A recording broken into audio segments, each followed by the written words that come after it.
Episode 42. Arrested. After Jesus had said this prayer, he left with his disciples and went across Kidron Brook.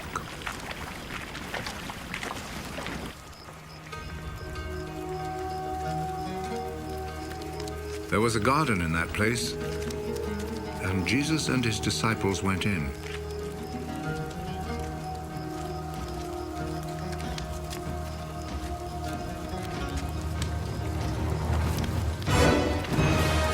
Judas, the traitor, knew where it was, because many times Jesus had met there with his disciples. So Judas went to the garden, taking with him a group of Roman soldiers and some temple guards sent by the chief priests and the Pharisees. They were armed and carried lanterns and torches.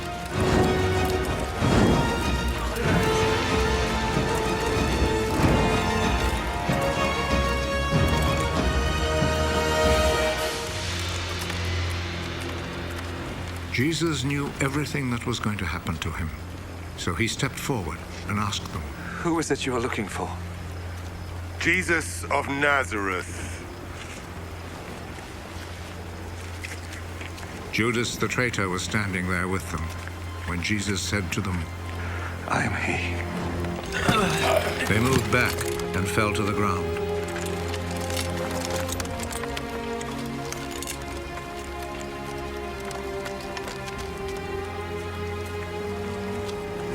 Again, Jesus asked them,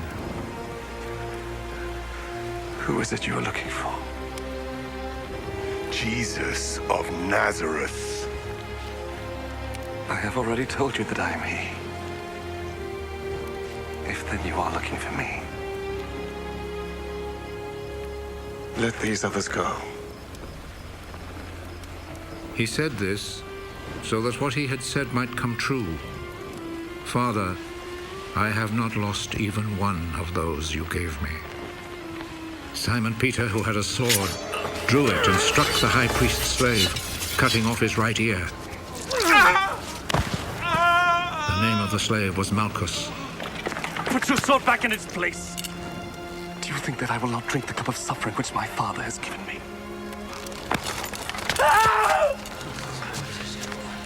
Then the Roman soldiers, with their commanding officer and the Jewish guards, arrested Jesus, tied him up,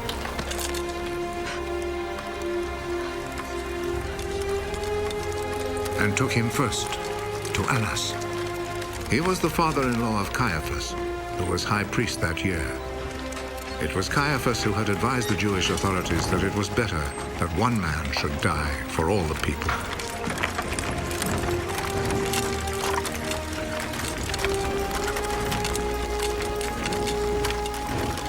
Simon Peter and another disciple followed Jesus. That other disciple was well known to the high priest, so he went with Jesus into the courtyard of the high priest's house, while Peter stayed outside by the gate.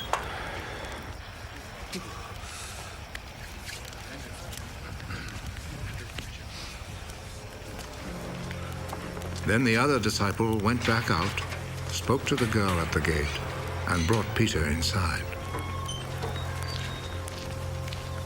Aren't you also one of the disciples of that man? No. I'm not. It was cold, so the servants and guards had built a charcoal fire and were standing around it, warming themselves. So Peter went over and stood with them, warming himself. The high priest questioned Jesus about his disciples and about his teaching. Jesus answered, I have always spoken publicly to everyone. All my teaching was done in the synagogues and in the temple where all the people come together. I have never said anything in secret. Why then do you question me? Question the people who heard me. Ask them what I told them. They know what I said. How dare you talk like that to the high priest?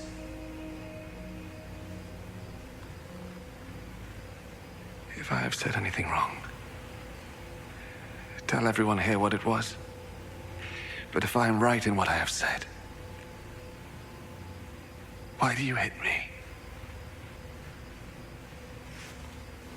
Then Annas sent him, still tied up, to Caiaphas, the high priest. Peter was still standing there, keeping himself warm. So the others said to him, "Aren't you also one of the disciples of that man?" No, I am not.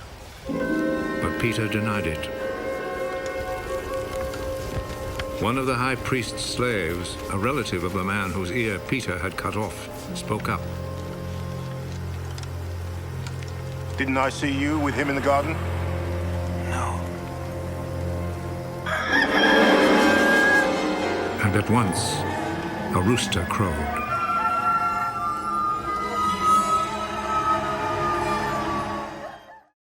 Why did the soldiers draw back and fall to the ground when Jesus first said, "I am he"? If I were there watching Jesus before Annas, what would I think or feel? Peter denied Jesus 3 times. Where and how have I denied Jesus?